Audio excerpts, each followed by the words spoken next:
Salut tout le monde, je me présente Lily. Le truc que tu sois en retard ne t'excuse pas. Bonjour Lily. Salut, je suis contente de vous rencontrer. Sarah m'a très beaucoup parlé de vous et je vous remercie de ce que vous faites pour essayer de m'aider. Ne nous remercie pas, parce que pour l'instant, on n'a encore rien fait. Et à vrai dire, on sait pas bien ce qu'on peut faire. On a épluché un tas d'articles sur des cas comme le tien. Les recours sont quasi nuls, c'est désespérant. En plus, vous êtes trop peur de vous opposer au projet. Si c'est ça, c'est en plus tout le village que vous allez vous mettre à dos. C'est aussi une des raisons pour laquelle mes parents baissent les bras. Ils ont vraiment été bien accueillis par les gens du village. Le maire fait d'ailleurs tout ce qu'il peut pour trouver dans les alentours des terres que mon père pourrait être pas dessus. Il a intérêt à ce que ton père ne se rebute pas. Lui, il en veut de sa route. Sophie a raison. Le maire a tout intérêt à ce que sa commune accède plus facilement à la grande surface. Désolée.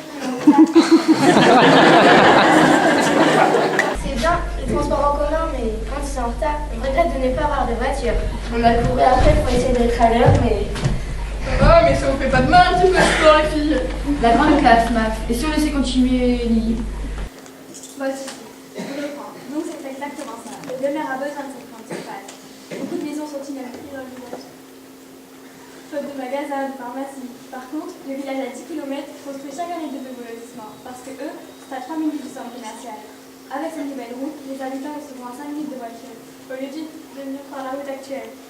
Les gens viendront se réinstaller dans ton village. On peut pas leur en vouloir. Quand doivent être entrepris les travaux? Dans un an, on leur mis au plus. C'est même bien perturber les plans. Nous, on va les perturber les plans. Et tu comptes faire comment? On entendra une grève de la faim et tous les journaux parleront de cette énorme injustice. Ailleurs, c'est ça. Il y a sans doute une possibilité de construire cette route ailleurs, non? Sans passer sur les fermes. Sophie, t'as combien d'amis sur Facebook? Hein, de quoi tu nous causes là? T'as combien d'amis sur Facebook? 842, pourquoi? Et toi, Cathy? 400, je pense. Et toi, Max? Oh, moi, j'aurais trop pour les compter. Et toi, Megan? 80, à tout casser. La petite joueuse. Oh la ferme, Sophie. Moi, dans mes amis, il n'y a pas Justin Bieber et tous les beaux gosses du campus à qui tu ne parleras jamais de lui ou autre. Bon, j'ai arrêté de vous chamailler les deux là. Bon, toi, Clara, t'as pas de compte. Et si on ajoute mes amis? Tes amis, c'est vite dit.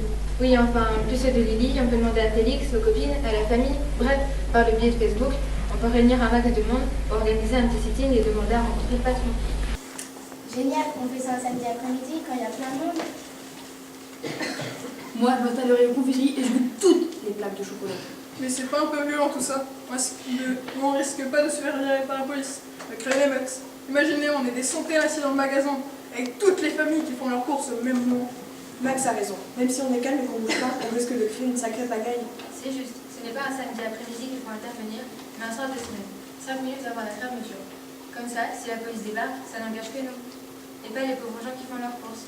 Une fois que le patron est OK pour recevoir notre délégation, tout le monde sort et on reste à 7 pour le rencontrer. Qu'en penses-tu, Lily? Tout ça me fait un peu peur, mais c'est la dernière solution. Clara, il est là ton frère, on pourrait peut-être lui demander ce qu'on risque dans l'histoire. Jack, il faut surtout pas lui parler de ça.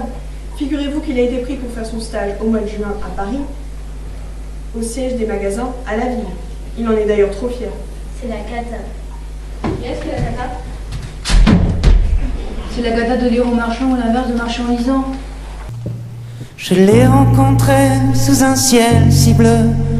Ce jour-là, je n'avais pas mis de veste. Elle bronzait son maillot de bain au fond de son jardin. En cueillant la rose pour ma boutonnière, je lui ai dit, c'est pas sûr que je reste. J'ai toujours un billet à peine pour les pays chauds. Mais je l'ai pas touché. Elle voulait pas. Je lui ai pas posé de questions. C'est beaucoup mieux comme ça. Je l'ai rencontrée sous un ciel si bleu. Ce jour-là, je n'avais pas mis de veste. Elle attend et je sens bien qu'elle me teste. Elle voit l'incendie, encore du rouge. Elle me dit d'accord mais juste un zeste. Elle me fait glisser tout entier. Je suis bien dans ça.